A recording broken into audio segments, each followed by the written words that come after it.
I was just the cleaner until the billionaire said, I know what you've been doing. I know what you've been doing. Those 6 words froze the blood in my veins.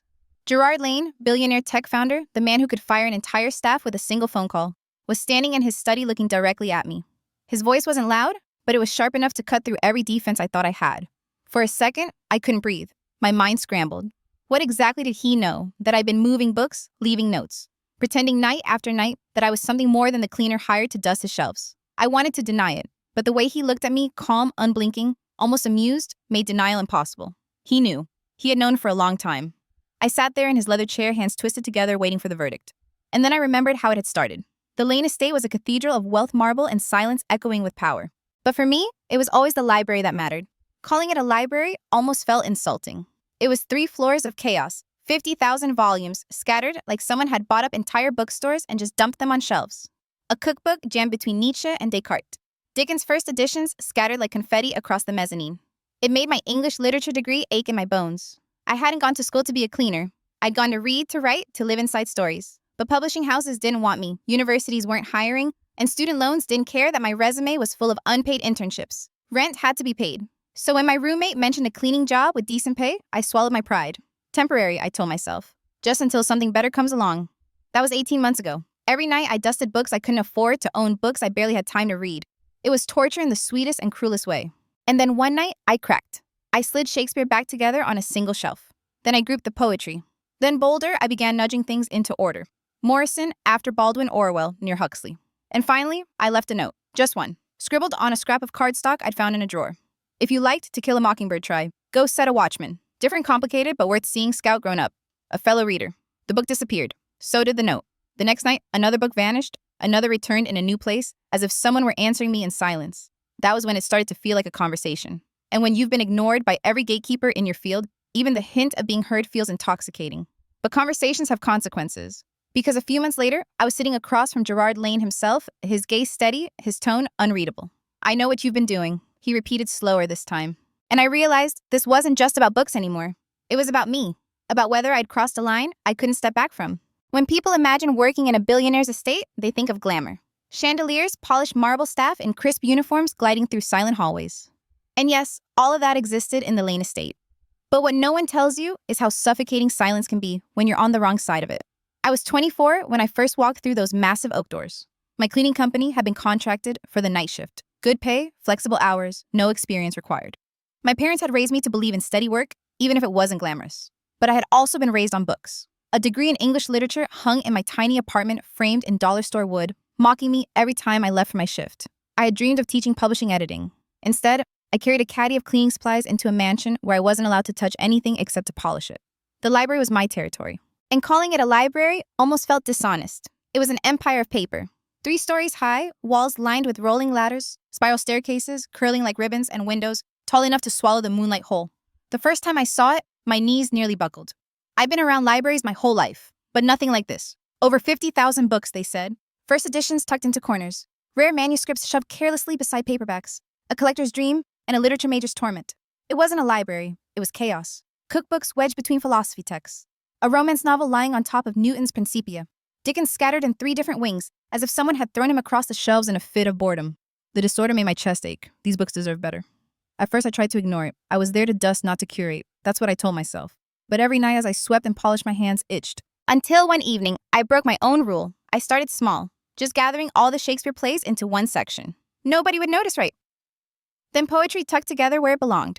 Then the biographies grouped by era. It was like breathing order into a body that had forgotten how to live. The next step was riskier. The notes. I noticed his reading chair by the tall windows, always with a book or 2 on the table beside it. He was a real reader. His fingerprints were in every genre. One night, it was Baldwin, the next. Murakami, then Churchill's biography. So I left a book nearby.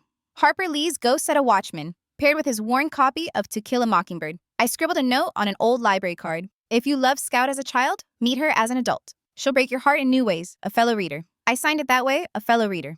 Never my name. I wasn't stupid. If he hated it, if he complained, I could still hide behind the anonymity of the cleaning service. The next night, the book was gone. So was the note. Something inside me sparked. He had read it, or at least taken it. So I tried again. Murakami, 1 week, paired with The Wind-Up Bird Chronicle. Churchill followed by The Guns of August. Each book vanished, each note disappeared, and slowly something shifted in the library. Books were no longer returning randomly. They were being shelved carefully. The Morrison I'd recommended after Baldwin now sat among other African-American literature. Teichman nestled beside other narrative histories. It wasn't just me anymore, someone he was answering. And that was how I slipped, from dusting his books to conversing with him silently across ink and paper. But behind every page of connection, I felt the weight of risk. Because Gerard Lane wasn't just another wealthy man. He was known for his precision, for his ruthlessness. Staff whispered stories in the break room. How he once fired a chef for serving the wrong china. How he dismissed a librarian on the spot for moving a single book without permission. He noticed everything and forgave nothing. So what was I doing? Moving his books, leaving breadcrumbs of myself in his sanctuary. I told myself it was harmless, that he didn't notice, that billionaires didn't care about little details. But late at night, standing in that towering cathedral of books, I began to hope. Hope that he wasn't just tolerating my meddling. Hope that he was reading my notes, following my trail, and impossibly listening to me. It was foolish. It was dangerous. And it was intoxicating. The call came just after sunrise. I had barely pulled off my shoes when my phone lit up with an unfamiliar number. I almost let it ring out, but something in my gut told me to answer. Miss Michaels. A woman's voice, clipped efficient, the kind that belonged to someone who never had to repeat themselves. This is Margot. I'm Mr. Lane's personal assistant. He'd like you to come to his study today. 2 o'clock sharp. I remember staring at the wall of our cramped apartment, paint peeling around the window, the sound of traffic still heavy outside. 2 o'clock. His study. My heart stuttered. I'm sorry, what I stammered, my voice catching in my throat. You've been expected, she said. Use the main entrance, please. Mr. Lane will explain everything when you arrive. Click. The line went dead before I could protest. The main entrance. I had never used it, not once in the months I'd worked there. The cleaners always came through, the side ghosts in uniform, never to disturb the world of marble and chandeliers. The main entrance was for people who mattered. And apparently for me. I spent the next 4 hours in a storm of panic. I tore through my closet, trying on and discarding outfits that all felt wrong. Too casual, too formal, too desperate. Every option screamed that I didn't belong. Finally, I settled on a plain black dress, simple, safe, a uniform of its own. But inside my head, the noise was deafening. Did he know everything? Was this a trap? I pictured myself being escorted out, humiliated in front of security, maybe even arrested for tampering with his collection. At exactly 1:58 p.m., I stood at the base of the marble stairs leading up to Lane's estate. The oak doors towered over me, carved with intricate designs that looked like they had witnessed centuries. My hands trembled as I pressed the doorbell. Margot answered. She was older than I had imagined, silver hair, pulled back in a neat bun, her eyes lined but kind. Right on time, she said, almost approvingly. This way. She led me through halls I had never seen past paintings worth more than my lifetime's wages, into a room smaller than I expected the study. Unlike the marble corridors, the study looked lived in. Books stacked haphazardly, papers scattered across the desk, 2 coffee cups left to stain the wood. And by the window, rising slowly to his full height, was Gerard Lane. He was taller than I had ever realized, his presence filling the room with quiet gravity. His eyes, dark piercing, landed on me as if I were another book to be cataloged. Miss Michaels, he said, his voice even but warm. Thank you for coming. I tried to speak but only managed a nod. Please sit. He gestured towards a leather chair. I obeyed, my hands folded tight in my lap. I imagine you already know why you're here. I swallowed hard. I think so. And I want to apologize. I shouldn't have touched your books without permission. I shouldn't have left notes. Stop. His voice cut through my panic, firm but not unkind. You think I brought you here to scold you? I froze. He leaned forward, elbows resting on his knees, studying me. I brought you here because you've done something extraordinary. The words sank into me slowly, as if my ears refused to believe them. You've taken what was chaos, he continued, a collection that had become nothing more than a fortress of paper, and you gave it breath again. You reminded me why I began collecting in the first place. My throat went dry. Then he stood, walked to his desk, and picked up a tablet. A few swipes and the screen glowed. He turned it toward me. Security footage. Me dusting, rearranging, sliding notes under books. Caught in the act, every movement documented. My chest constricted. You've been watching? Of course. His lips curved, not quite a smile. I noticed everything in my house. At first, I was furious. But then I started reading your notes, your suggestions, and I realized you weren't stealing. You were giving. And I have a confession to make. He set the tablet aside, his eyes never leaving mine. I need your help. The air in the study felt heavier after his words. I need your help. Not scolding, not dismissal, but something else entirely. I tried to steady my breathing. Help. With what Gerard Lane walked back to the window, his silhouette dark against the autumn light. He stayed there for a moment, as if gathering courage. When he finally turned, his expression was stripped of the arrogance I had imagined. Instead, he looked almost fragile. I'm going blind, he said. The words fell like a stone in the quiet room. My mouth went dry. What do you mean? It's a degenerative condition, he explained, his voice calm, but heavy, with something deeper, grief maybe? Genetic. The doctors told me I had years, but it's moving faster. Reading has become difficult. The letters blur, especially at night. I have months left, maybe less, before books are closed to me forever. I stared at him, my pulse pounding in my ears. I had no idea. Of course you didn't, he said. No one does. I've built an empire on precision, on seeing what others miss. Admitting weakness doesn't come easily. He gestured toward the library beyond the study doors. So I surrounded myself with books, 53,000 of them. Rare first editions, entire collections, an ocean of words I'll soon never read again. They became monuments, a reminder of everything I'm losing. His voice broke on the last word. I had never expected to hear that kind of rawness from a man like him. I swallowed hard, my fingers tightening on the arms of my chair. And me, where do I fit into this? For the first time, his gaze softened. When you started rearranging my library, I was angry. But then I realized you weren't just moving books. You were creating a system breathing order into chaos. And your notes? He paused, almost smiling. They weren't just recommendations. They were conversations. You reminded me that books are alive, that they can still connect people even now. My chest tightened. I thought of all the nights I had left little scribbles, half afraid, half hopeful. A fellow reader. That was me. I don't want a cleaner, Miss Michaels. He said, finally, taking the chair across from me. His eyes still sharp, though shadowed with exhaustion, locked on mine. I want someone to be my librarian, my reader, my eyes. I blinked, unsure I'd heard correctly. Your reader, yes. I want you to catalog the collection, organize it properly. But more than that, I want you to read to me, to guide me through the books I won't be able to see, to bring me stories the way you already have with your notes. I want to experience literature through you. I felt dizzy. But why me? You could hire anyone, an expert, a scholar. He shook his head. Experts don't love books the way you do. You've treated them with reverence, with curiosity. You've shown me connections even I hadn't noticed. You've already proven yourself. Silence filled the study, broken only by the faint ticking of a clock on the wall. My mind was racing. This was impossible, surreal. A man like Gerard Lane, worth billions, asking me, a cleaner, to step into his private world as his voice for literature. Then he leaned back, his expression steady but intense. I'm offering you a position. Personal librarian, reader, companion in literature. The salary is $150,000 a year. Full benefits. A housing allowance if you choose to live here. My breath caught. 150? He nodded. It's not charity. It's an investment. In you. In what you've already proven you can do. All I ask is that you think about it. But if you're anything like the woman I've been reading notes from for months, I think you already know the answer. I sat frozen, my world splitting open. Behind the weight of his offer, there was only one question echoing in my head. What happens if I say yes? I don't remember standing, but somehow I was on my feet, my hands twisting together in front of me like I was back in grade school waiting for a teacher to call on me. The weight of his words hadn't fully settled. A salary that sounded unreal. Benefits, housing, security I had only ever dreamed about. And all of it wrapped around the thing I loved most, books. But fear rose just as quickly as hope. I've been a cleaner for nearly 2 years, invisible, unnoticed. Stepping into his world as his reader, his librarian, would mean more than just a new job. It would mean being seen. What if I fail? The question slipped out before I could stop it. My voice was thin, fragile, but honest. Gerard tilted his head slightly. Fail? How I swallowed. What if I'm not enough? What if you get bored of me or realize I don't know as much as you thought? What if I can't give you what you're losing? For a moment, he said nothing. Then he leaned forward, elbows on his knees, his gaze steady. Carrie, you've already given me more than you realize. You reminded me what it feels like to look forward to books again. Not as possessions, not as trophies, but as conversations. That's not something you can fake. It's either there or it isn't, and you have it. Something in me cracked at that because no one, not in years, had looked at me and said I had something worth keeping. I can't promise perfection.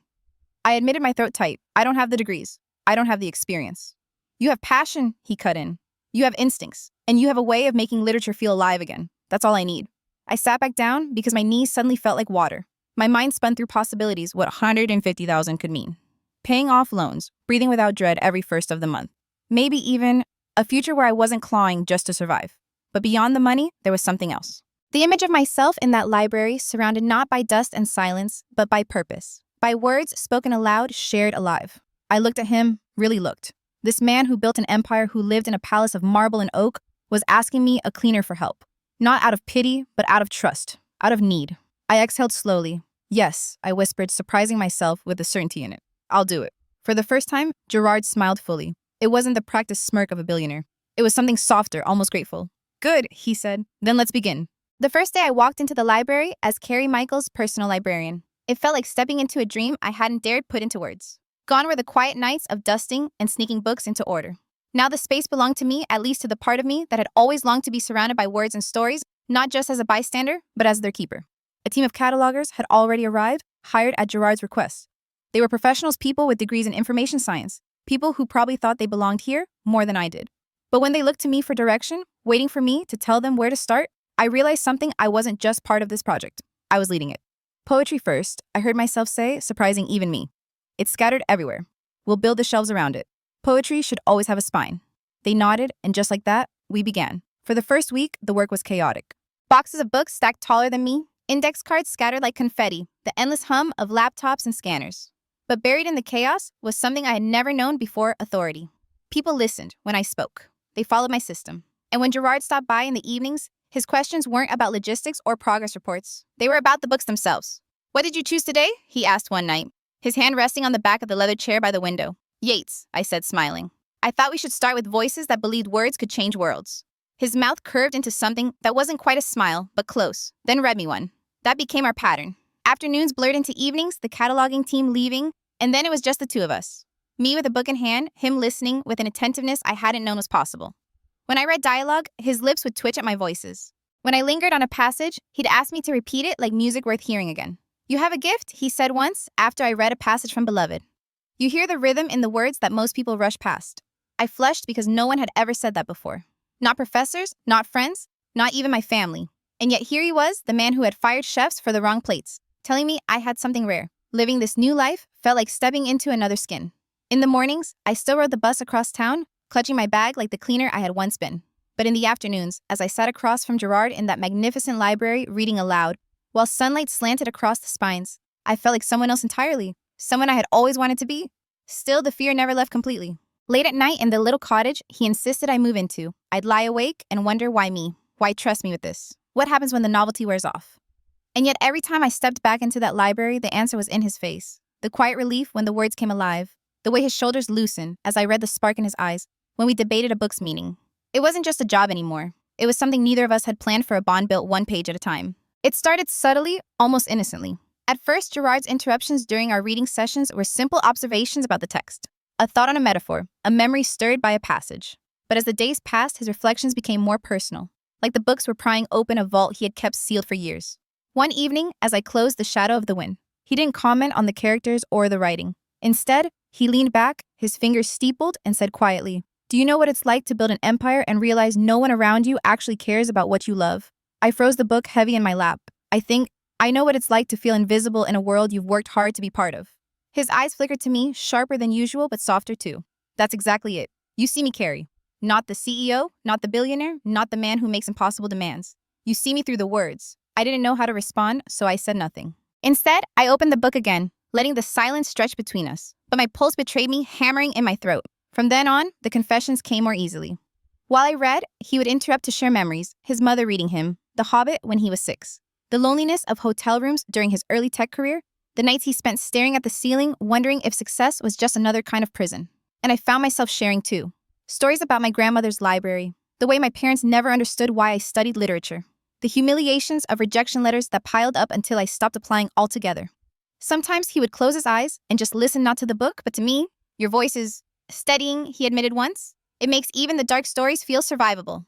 But the line between reader and listener blurred dangerously one night when I chose to read Jane Eyre. As I reached the scene where Jane declares her independence, Gerard shifted forward, his expression unreadable.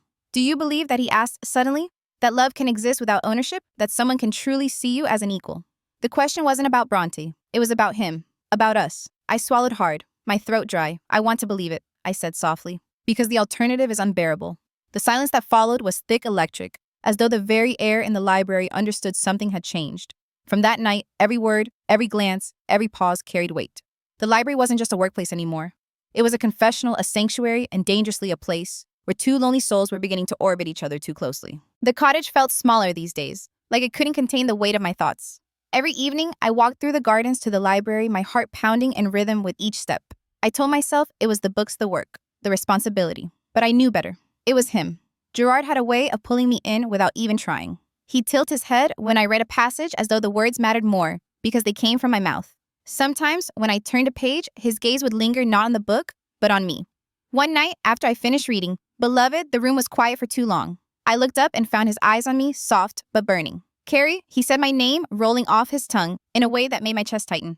"You've given me back something I thought I'd lost forever. Do you understand what that means?" I wanted to tell him I understood too well, that he'd done the same for me just in a different way.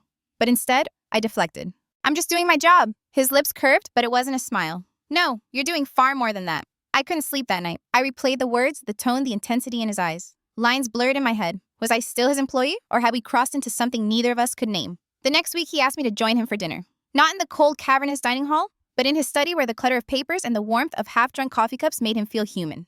We ate takeout from paper boxes, chopsticks tapping, while he asked me about my favorite authors. My worst heartbreak, my wildest dream. Do you ever think he asked between bites that maybe the people who change your life aren't the ones you expect, but the ones you stumble into by accident? I didn't answer right away. My throat was too tight. But when I finally managed to speak, my voice came out smaller than I intended. All the time. The walls of professionalism were crumbling.